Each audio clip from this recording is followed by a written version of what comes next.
네, 오늘 함께 나눌 하나님 말씀은 요한복음 7장 53절에서 8장 11절까지 말씀입니다. 한 절씩 이렇게 교독하겠습니다. 예수는 감람산으로 가시니라.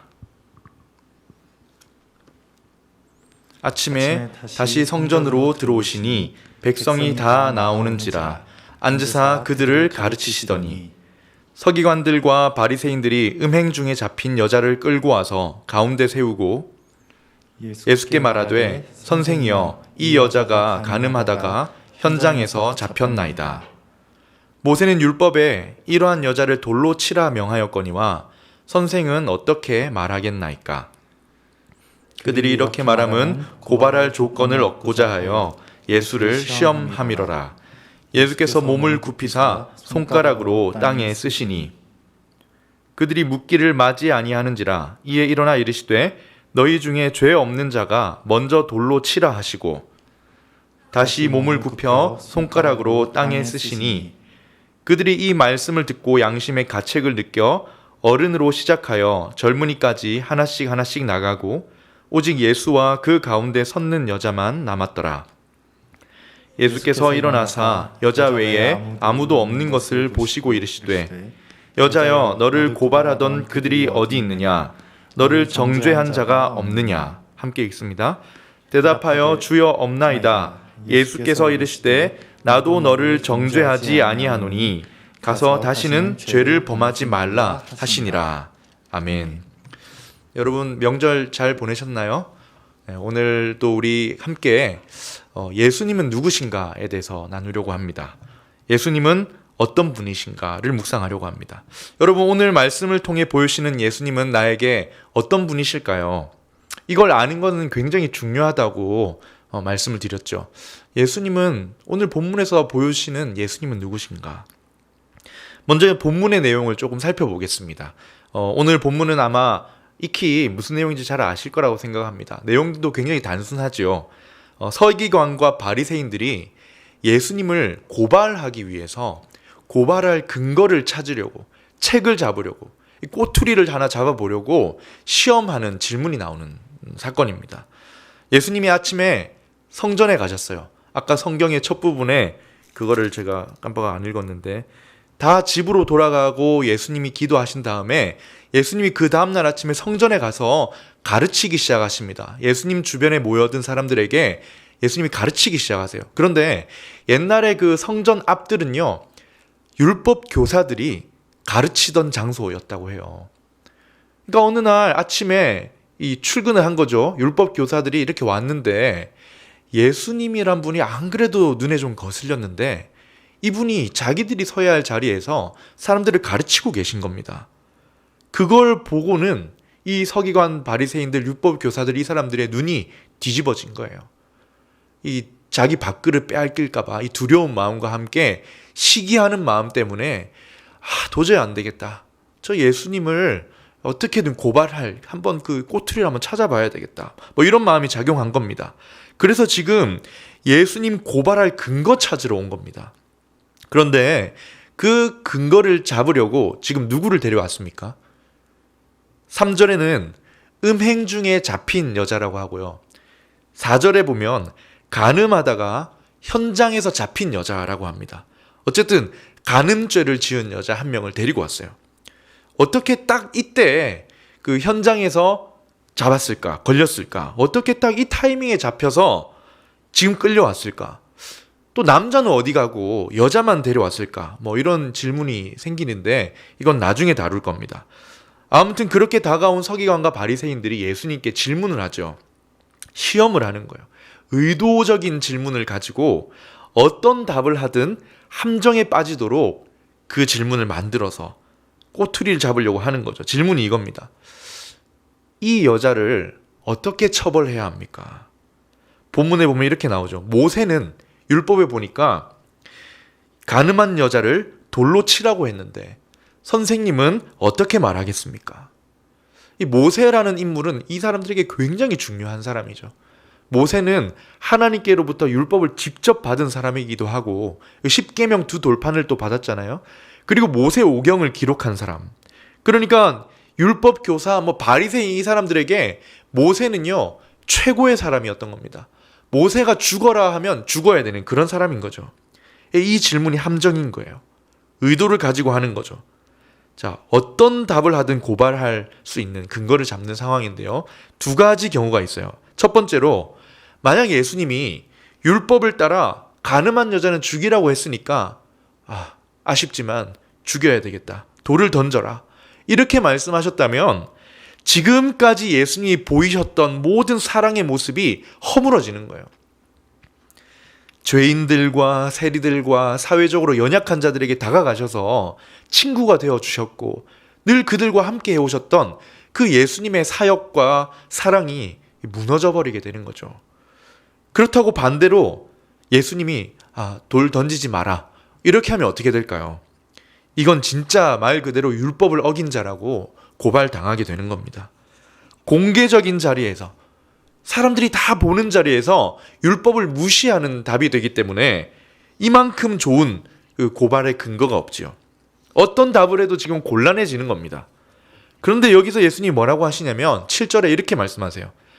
너희 중에 죄 없는 자가 먼저 돌로 치라. 이게 오늘 나눌 예수님의 답입니다. 굉장히 지혜로운 답을 하셨어요.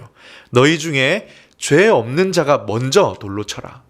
그 말을 듣자 사람들이 양심의 가책을 느껴서 하나씩 이 젊은이부터 나이 든 사람까지 많이 모여왔나 봐요. 하나씩 돌아갔다라고 합니다. 그리고 예수님이 이제 그 여자에게 말씀하시죠. 너를 고발하던 자들이 어디 있느냐. 다 가고 없어요. 그리고 예수님이 여자에게 하시는 말씀이 오늘의 핵심 구절입니다. 11절인데요. 나도 너를 정죄하지 아니하노니 가서 다시는 죄를 범하지 말라. 이건 같이 한번 읽어볼까요? 자, 시작. 나도 너를 정죄하지 아니하노니 가서 다시는 죄를 범하지 말라. 이 본문을 통해 하나님이 우리에게 무슨 말씀을 하시는 걸까요? 본문을 통해서 보는 예수님은 오늘 나에게 어떤 분이십니까? 말씀을 통해서 함께 살펴보겠습니다. 첫 번째로 예수님은 누구신가? 예수님은 첫 번째로 오늘 본문에 나타나는 예수님은 유일한 재판관이십니다. 유일한 재판관. 예수님만이 누군가에게 죄를 지었다고 정죄하거나 누군가를 판단하실 수 있다는 거예요. 정죄는 뭐 하는 거죠? 야, 너 죄 지었어 라고 지적하는 거예요. 죄인이라고 판단하는 겁니다. 그렇게 할 자격이 있으신 분은 예수님. 그렇게 할 자격이 있는 유일한 분은 예수님밖에 없다는 것입니다. 첫 번째, 예수님은 누구입니까? 유일하신 재판관입니다. 둘도 없는, 오직 예수님만이 우리를 정죄하거나 판단하시거나 할 수 있는 유일하신 분이시다. 오늘 본문에서 예수님이 아까 그 함정 질문에 답을 하시죠. 의도가 담긴 어려운 질문에 아주 지혜롭게 답을 하셨습니다. 이 답 속에는 몇 가지 의미가 들어있는데요. 먼저 예수님이 하셨던 이 답을 한번 묵상해 보려고 합니다. 7절에 너희 중에 죄 없는 자가 먼저 돌로 치라고 하셨죠. 이게 무슨 말입니까? 죄가 없는 사람, 다시 말하면 한 번도 이때까지 죄 안 지은 사람이 먼저 이 여자를 돌로 치라는 겁니다. 그런 사람이 있을까요? 없지요. 죄 없는 자가 먼저 돌로 치라. 이 말 앞에서 사람들이 자기의 죄를 기억하고는 그냥 하나씩 가책을 느끼고 돌아가 버립니다. 결국 아무도 돌을 던지지 못하고 돌아가요. 그리고 9절에 한번 보세요. 그들이 이 말씀을 듣고 양심의 가책을 느껴 어른으로 시작하여 젊은이까지 하나씩 나가고 오직 예수와 그 가운데 섰는 여자만 남았더라. 그렇게 예수님을 미워해가지고 꼬투리 하나 잡으려고 모였던 사람들이 다 자기 죄라는 문제에 걸리자 포기하고 돌아가 버렸어요. 그리고 남는 장면이 무엇입니까? 이 자리에 결국 누구만 남습니까? 예수님과 간음한 여인, 이 두 명만 남는 거예요. 여러분, 여기에 담긴 의미가 뭘까요? 이게 중요합니다. 지금 공개적인 재판 자리에서 무엇을 보여주고 있습니까? 누구만 정죄할 수 있다는 거예요. 지금 다 돌아가고 예수님만 남으신 거예요. 너희 중에 죄 없는 자가 먼저 돌로 치라고 했을 때 아무도 자격이 없음을 드러난 거예요. 다 돌아가 버렸습니다. 그러나 그 자리에 누가 남았어요? 예수님이 남으셨죠. 예수님만 우리를 판단하거나 정죄하실 수 있는 유일한 분이라는 겁니다. 왜냐? 예수님만 죄가 없으시기 때문입니다. 예수님만 죄의 문제에서 자유하기 때문입니다. 죄 없는 예수님만이 돌을 던질 자격이, 우리를 판단하시거나 우리를 정죄하실 자격이 있으신 분이라는 겁니다. 그게 왜 중요할까요? 예수님만 우리를 정죄하거나 판단할 수 있다. 이걸 아는 것이 왜 중요할까요? 이 반대로 생각해 보세요. 우리는 아니라는 겁니다. 우리는 재판관이 아니라는 거예요. 우리는 그 자리에 남아 있으면 안 된다는 겁니다. 재판관이 되려고 해서도 안 된다. 왜냐하면 우리는 죄인이기 때문입니다. 누군가를 정죄하거나 판단할 자격이 여기 있는 여러분과 저에게는 없습니다. 왜죠? 죄 없는 사람이 없으니까. 만약 우리 중에서 나는 좀 달라, 나는 죄가 없어, 나는 적어도 이번 주에 죄 안 지으려고 얼마나 노력했는지 몰라, 이런 생각하는 사람이 있으면 기억하세요. 당신이 가장 큰 죄인입니다. 지금 무슨 말을 하는 겁니까? 우리는 다른 사람을 정죄하거나 판단할 수 있는 자격이 없습니다. 돌아가야 되는 거예요. 성경의 표현을 빌리자면 돌 던질 자격이 우리에게는 없습니다. 죄인이기 때문에. 어떤 목사님 한 분이, 제가 알던 목사님 한 분이 옛날에 교도소에 집회를 한번 하러 가셨대요. 이제 많은 청년들과 집사님들을 이렇게 함께 해서 집회를 가신 거죠. 말씀을 전하려고. 너무 무서운 거예요. 그 많은 이제 죄수들 앞에 서서 이제 복음을 전해야 되는데 좀 무섭고 긴장이 되셨나 봐요. 그래서 연습을 많이 했는데 너무 긴장한 나머지 단에 올라와서 한마디 툭 내뱉은 것이 실수를 한 겁니다. 그러니까 마이크를 잡자마자 죄인 여러분 안녕하세요 이렇게 인사를 하는 거예요. 그 순간 죄수들의 표정이 굉장히 일그러지기 시작했답니다. 자, 그 순간은 이렇게 모면했대요. 자, 죄인 여러분, 우린 다 죄인인데 여러분 들켜서 여기 있는 거고 우리는 안 들켜서 아직까지 밖에 있는 겁니다. 이렇게 얘기를 했더니 조금 부드러워졌다는 거예요. 무슨 말이냐면 우린 다 죄인이라는 거죠. 그래서 어떤 자격이 없습니까? 남을 판단하고 정죄할 자격이 없습니다.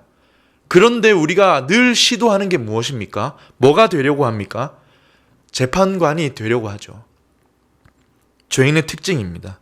내가 법이 되고 기준이 되어서 나와 다른 사람을 판단하고 정죄하려고 하는 모습. 이거는 더 근원적으로는요, 내가 법이 되어서 하나님처럼 되어보겠다는 죄인의 특징입니다. 하나님만이 기준이시고 우리 삶의 법이 되시는데 내가 판단하고 정죄하는 기준이 되어보겠다는 것이죠. 오늘 서기관과 바리새인들도요, 그런 시도를 한 겁니다. 정죄하는 마음을 가지고 이 여인을 지금 끌고 온 거예요. 감춰진 의도가 있습니다. 나는 괜찮은데 이 여자는 죄인이야 라고 끌고 온 겁니다. 나는 이 여인을 정죄할 자격이 있는, 적어도 이 여인보다는 나은 사람, 괜찮은 사람이야. 이 의식이 깔려 있는 거예요.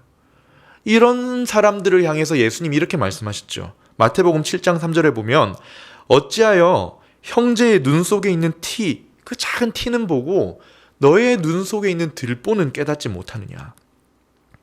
들보는요, 잘 아시겠지만 벽과 벽 이 사이 위에를 이렇게 얹어 놓는 큰 기둥 같은 겁니다. 자기 눈에, 자기 안에는 엄청난 죄가 들어박혀 있는데 그거는 안 보고 남의 눈에 있는 티끌 하나 보고 비난한다는 거예요. 왜 이렇게 할까요? 상대적으로 나는 의롭다는 생각이 깔려있기 때문입니다. 크고 작은 죄가 있는지 모르겠어요. 죄의 크고 작음을 어떻게 따질 수 있는지 모르겠지만 하나님 앞에서 모든 죄는 다 죄입니다. 모든 죄의 대가는 다 죽음입니다. 크든 작든 모든 죄는 다 우리를 멸망으로 이끄는 것이죠. 여러분, 따라서 어떻게 해야 합니까? 첫 번째로 나는 재판관이 아니다라는 것을 깨달아야 해요. 나는 재판관이 아니라는 것을 인정을 해야 됩니다.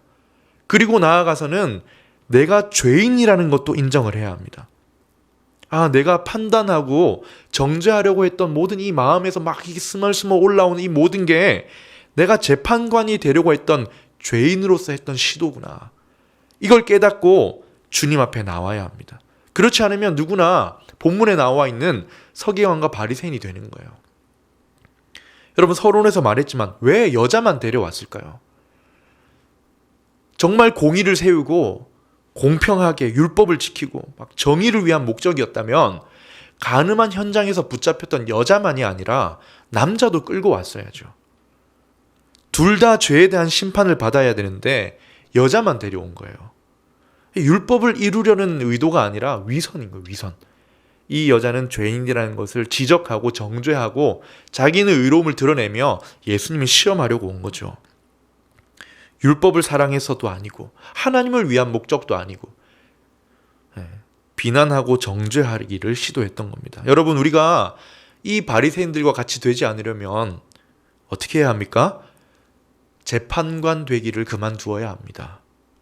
공동체 안에서 남을 판단하고 정죄하려는 마음이 있다면 내려놓아야 합니다. 왜냐? 유일하신 재판관이 있기 때문이에요. 유일하신 재판관은 예수님이기 때문입니다. 자, 그러면 우리는 뭘 해야 합니까? 비난하기를 그치고 판단하기를 그치고 남의 잘못이 보이면 뭘 해야 합니까? 나를 봐야 되는 거예요. 남의 잘못을 보고서는 그 잘못에 비춰진 내 모습, 내 잘못을 살펴보고 반성하고 주님 앞에 나아가야 되는 거죠. 내 눈에 박혀있는 들보를 보려는 반성이 필요한 겁니다. 내가 먼저 죄인이라는 사실에 무너져 내리는 경험이 필요한 겁니다. 자, 조금 더 나아가서 이것도 그만해야 되는데요. 사람들에게 잘 보이려고 하는 거, 내가 괜찮은 사람으로 보여야 한다는 마음도 내려놓아야 합니다. 왜냐하면 사람들도 재판관이 아닙니다. 다른 사람들도 나를 판단하거나 정죄할 수 있는 자격이 없어요. 예수님만이 재판관이십니다. 그러면 예수님이 우리를 받으시면 된 거예요. 다른 사람들에게 괜찮은 사람으로 보여야 한다는 마음도 내려놓을 수 있어야 합니다. 아무도 나를 판단하거나 나에게 돌을 던질 자격은 없습니다. 자, 한번 말을 바꾸어 봅시다. 죄 없는 자가 먼저 돌로 치라. 이 말씀을 바꾸어서요. 자, 이러면 어떨까요? 죄 없는 자가 먼저 이 사람이 어떤 사람인지 판단해봐라. 그러면 아마 우리도 양심의 가책을 받고 말을 하지 못하게 될 겁니다. 아마 입이 닫혀버리겠죠. 그 자리에서 나도 떠나야 되는 거예요. 그러니 판단하기를 그치고 또 동시에 무엇을 그만둬야 돼요? 내가 괜찮은 사람으로 보여야 한다. 이것도 그만두어야 합니다. 우리의 죄인됨을 인정하고 서로를 위해 긍휼히 여기고 기도해주면서 혹시 잘못이 보일 때는 나를 돌아봐야 하는 거죠. 자, 예수님의 관심이 어디에 있습니까? 예수님은 오늘 누구에게 다가오시나요? 예수님이 필요한 사람들에게 다가오십니다. 죄인들, 문제가 있는 사람들, 늘 매너 좋고 타인에게 괜찮은 사람에게 다가오시는 게 아니에요. 우리에게 무슨 색안경을 끼고 보지 않으십니다. 예수님이 필요한 자에게 다가오셔서 친구가 되어주시는 예수님이시지 않습니까? 예수님은 어떤 분이십니까? 유일하신 재판관이시다. 따라서 뭘 그만둬야 합니까? 내가 재판관이 되려는 시도도 그만두어야 하고 또 내가 괜찮은 사람으로 보여야 한다는 것도 조금 내려놓아야 합니다. 두 번째입니다. 예수님은 누구실까? 오늘 본문에서 말씀하시는 예수님은 누구실까? 첫 번째는 유일한 재판관이라고 했죠. 두 번째는요, 예수님은 용서하시는 재판관입니다. 여러분, 예수님은 정죄하실 수 있는 분이에요. 정죄하실 수 있는 유일한 분이십니다. 그 공개 재판 자리에서 모두 자격 없는 사람이 떠난 뒤에 죄인 한 사람과 재판관만 남은 거예요. 그러나 예수님은 정죄하지 않으시고 용서하시는 분이십니다. 오늘 본문 11절에 보면 핵심 구절이라고 했죠. 예수님이 뭐라고 하시냐면 너를 정죄하지 않는다고 하십니다. 한번 같이 읽어볼까요? 예수께서 이르시되 나도 너를 정죄하지 아니하노니. 여러분, 하실 수 있는데 안 하시는 거예요. 앞에 죄 없는 자가 돌로 치라 했을 때 돌아간 사람들은 할 수 없어서 돌아간 사람들이지만 예수님은 하실 수 있는 자격이 있으신 분이시지만 안 하신다. 나도 너를 정죄하지 않겠다 하시는 겁니다. 죄 있다고 정죄하지 않고 뭐 하시는 분이십니까? 용서하시는 재판관이시다. 자, 여러분, 여기에 나도 너를 정죄하지 않는다, 이 말씀에는요, 자, 이렇게 생각하면서 세 가지 의미가 있습니다. 첫 번째는요, 죄는 죄라는 거예요. 정죄하지 않을 뿐이지 너 죄는 죄다라고 하십니다. 간과해서는 안 되는 사실이지요. 예수님이 죄는 죄라고 하십니다. 죄에 대해서 결코 눈 감아주시는 분은 아니세요. 그 누구보다 예수님은요, 죄의 무게가 얼마나 무거운지 잘 알고 계십니다. 죄가 얼마나 더러운지 누구보다 잘 알고 계세요. 죄에 대한 하나님의 진노가 얼마나 끔찍한 건지 그 누구보다 예수님이 잘 아십니다. 왜일까요? 여러분, 예수님이 십자가 지기 전에 그 겟세마네 동산에서 기도하셨잖아요. 눈물을 흘리시며 피땀을 흘리시면서까지 두려우셔서 혹시 가능하면 이 십자가 제가 이 형벌 안 지면 안 되겠습니까? 라고 기도하셨잖아요. 뭐가 그렇게 두려우셔서 십자가 형벌을 피할 수 없는지 물어보셨을까요? 육체적인 어떤 정신적인 고통 때문이 아니라 십자가에 달리셨을 때 예수님이 대신 감당하셔야 할 그 죄의 무게, 그 죄를 향해 쏟아져 내리는 하나님의 진노의 무거움이 두려우셨던 겁니다. 죄가 가진 치명적인 저주 때문이었어요. 그게 두려웠던 거예요. 예수님은요, 그 누구보다 죄가 가지고 있는 더러움과 무게를 잘 아십니다. 나도 너를 정죄하지 않는다 하시는 말씀의 첫 번째 의미는 죄는 죄다라는 거예요. 덮어주는 것이 아닙니다. 방관하시는 것이 아니에요. 용서하겠다 하시는 것은 예수님이지만 죄가 없다는 건 아닙니다. 따라서 우리가 할 일은 내 죄를 인정하고 발견하는 겁니다. 회개하는 거예요. 용서받은 자로 살려주실 때 그 은혜를 깨닫고 회개하고 돌이키는 것, 이게 우리가 첫 번째 해야 할 의미입니다. 나도 너를 정죄하지 않는다 하시는 말씀에 담긴 첫 번째 의미가 뭡니까? 죄는 죄다라는 겁니다. 동시에 이것도 기억해야 됩니다. 두 번째는 말 그대로 정죄하지 않으신다는 거예요.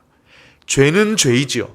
예수님도 죄를 죄라고 하고 회개하길 원하시지만 그 죄로 우리를 낙인 찍지 않으시는 거예요. 용서받지 못할 죄인으로 정죄하지 않으시고 오히려 무엇을 하시냐면 용서하시는 겁니다. 왜입니까? 예수님이 오신 목적이 우리를 정죄하러 오신 게 아니기 때문이에요. 회복시키러 오신 겁니다. 죄의 권세에서 우리를 끊어내시고 하나님의 온전한 사람으로 회복시키러 오신 거기 때문입니다. 예수님은 바리새인들처럼 나는 쟤보다 낫다, 나는 너보다 탁월해, 이런 어떤 것을 증명할 필요가 없으신 분이시죠. 예수님이 재판관이 되신 목적이 무엇입니까? 회복이에요. 회복. 우리를 하나님의 사람으로 온전히 회복시키기 원하신다. 예수님이 죄를 죄라고 하신 이유가 뭐라고요? 깨닫고 돌이켜서 회복하길 원하신다는 겁니다. 하나님과의 교제를 회복시키시려는 목적으로 죄는 죄다 라고 하시고 깨닫고 돌이키는 자에게 용서해 주신다는 겁니다. 이게 율법과 은혜의 차이입니다. 율법은요, 그냥 정죄만 하는 거예요. 너 이거 못 지켰어. 넌 저것도 못 지켰어. 너는 죽어야 되는 죄인이야. 이것만 늘 하는 게 율법이에요. 그러나 은혜는 살리는 겁니다. 죄로 인해 가능성이 없는 우리를 살리는 게 은혜인 거예요. 고린도후서 3장 6절에 이렇게 나와죠. 율법 조문은 죽이는 것이고 영은 살리는 것이다. 우리가 뭘 기억해야 합니까? 자, 죄는 죄이다. 그러나 우리가 그걸 깨닫고는 회개할 때 예수님이 용서해 주신다. 그리고 조금 더 나아가서 세 번째 의미가 있습니다. 자, 조금 더 깊은 의미가 있는데요. 나도 너를 정죄하지 않는다고 하신 이유는 이 죄에 대한 대가를 예수님이 직접 갚으실 것이기 때문입니다. 여러분, 죄에는 대가가 따르죠.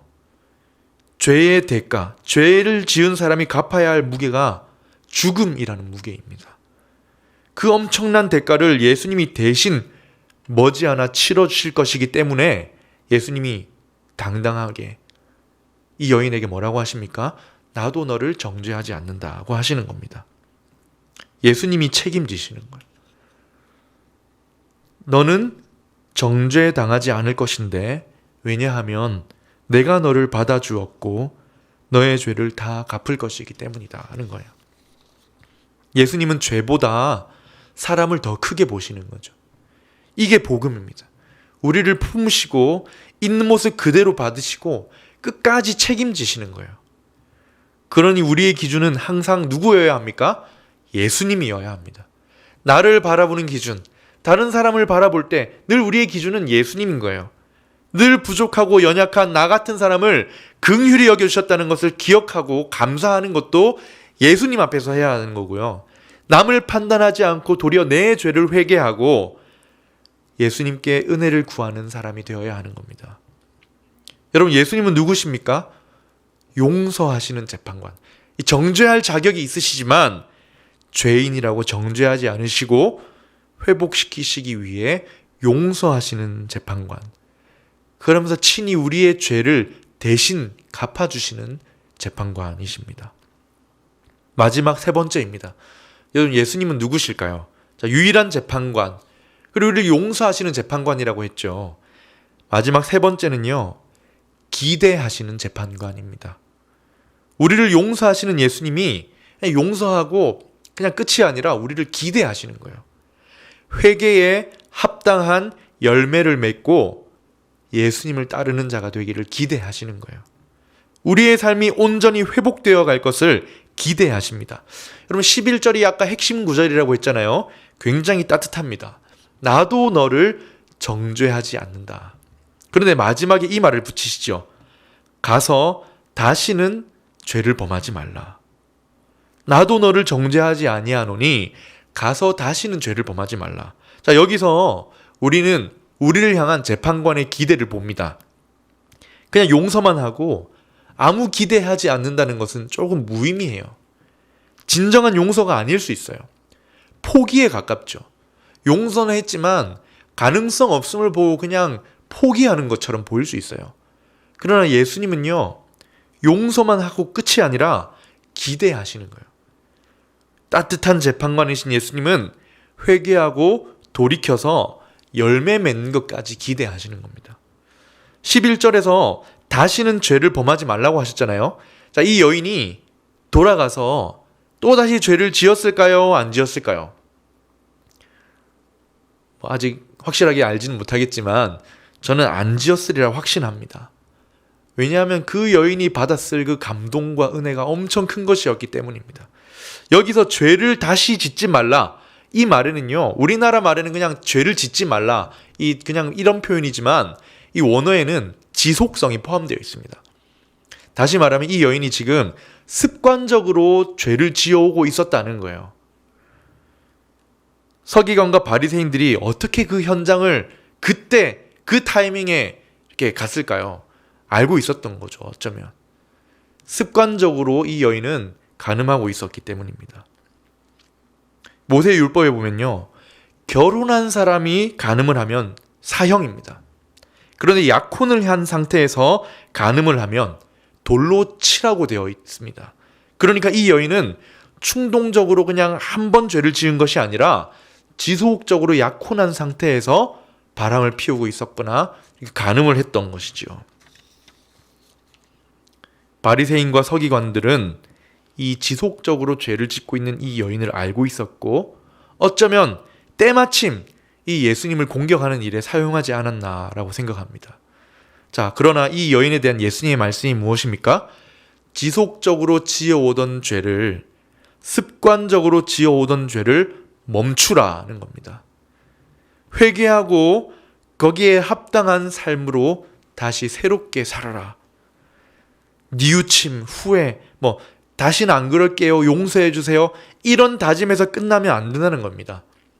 뉘우침과 동시에 돌이켜야 한다는 거예요. 방향이 완전히 하나님께로 다시 돌아가야 한다는 겁니다.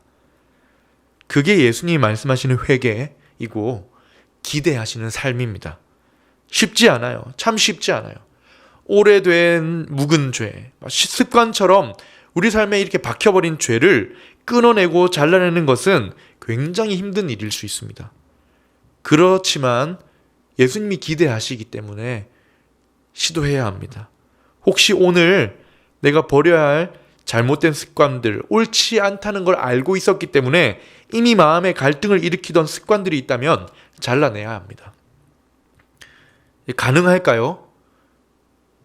우리로서는 굉장히 부담스러운 거지만 가능합니다. 우리의 힘으로는 불가능할지 모르지만 우리 안에 계신 성령님이 도우시기 때문입니다. 기도하고 구하며 선한 마음을 주실 때 돌이킬 힘과 의지를 구하면서 돌이키면 은혜를 주시는 거예요. 돌이키는 결단은 우리가 하지만 결단 뒤에는 성령님이 함께 하시면서 선한 마음을 주시고 의지를 주시고 힘을 주시는 거죠. 여러분, 이렇게 우리가 돌이키면 예수님은 우리를 또다시 새롭게 보십니다. 과거의 기초에서 나를 보지 않으세요. 그러면 우리도 회개하고 돌이켜 새롭게 되었으니 과거에 얽매이지 말고 새롭게 나와야 되는 겁니다. 로마서 8장 33절에 이렇게 말씀합니다. 누가 능히 하나님께서 택하신 자들을 고발하리요. 의롭다 하신 이는 하나님이시니 누가 정죄하리요. 여러분, 예수님을 피하지 말고 나아와야 합니다. 의롭다 하시고 우리를 격려하셔서 온전한 사람으로, 하나님의 사람으로, 하나님의 자녀로 살아가길 기대하시는 예수님 앞에 나와야 합니다. 이게 우리의 소망인 거예요. 예수님이 나를 기대하신다. 한번 생각해 보세요. 기대하지 않는다는 것, 더 나아질 것이 없어서 기대가 없다는 것은 절망이지 않을까요? 사람이 왜 절망합니까? 내일에 대한 그 더 나아질 것에 대한 소망이 없으니까 절망하는 거거든요. 그러나 예수님은 기대하십니다. 회개하며 나오는 우리를 새롭게 보시고 가서 다시는 죄를 범하지 말라고 격려하십니다. 그럴 때 우리 마음에 선한 마음과 의지를 부어주시고 선한 일을 이루어 가신다는 것이죠. 한 가지 오해하지 말아야 할 것은 이 기대한다는 것이 뭔가를 요구하고 거기에 합당하지 않으면 막 잘라버리겠다, 버리겠다 이런 건 아닙니다. 예수님은 이미 우리를 완전히 받아주셨기 때문에 우리가 더 잘 보여야 되는 그런 건 없어요. 하지만 아까 고백했듯이, 신앙 고백할 때 고백했듯이 거룩한 자녀의 삶을 걸어가기를 기대하시는 거예요. 자라가기를 원하시는 거죠. 때로 넘어지더라도, 때로 연약해서 또 주저앉게 되더라도, 또 실망하더라도, 또 회개하고 돌이키는 일이 생기더라도 조금씩 하나님이 우리에게 주시는 마음을 따라서 선한 마음을 주실 때마다 그에 합당한 열매를 맺어서 하나님의 자녀로서 회복하기를 원하시는 것입니다. 말씀을 정리하겠습니다.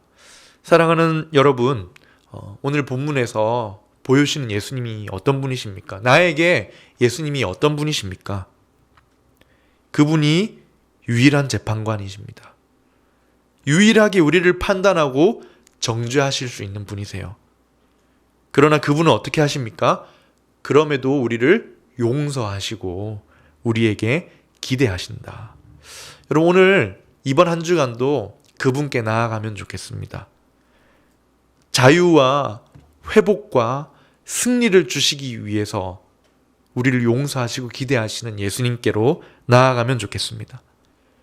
타인을 정죄하고 판단하는 모습, 내 자신을 정죄하던 모습도 좀 내려놓고 오히려 회개하며 은혜를 구하고 우리 삶에 기대하시는 예수님과 동행하면서 조금 더 예수님 가까이 다가가고 닮아가고 온전한 하나님의 사람이 되는 그런 우리의 삶이 되기를 주님의 이름으로 축원합니다.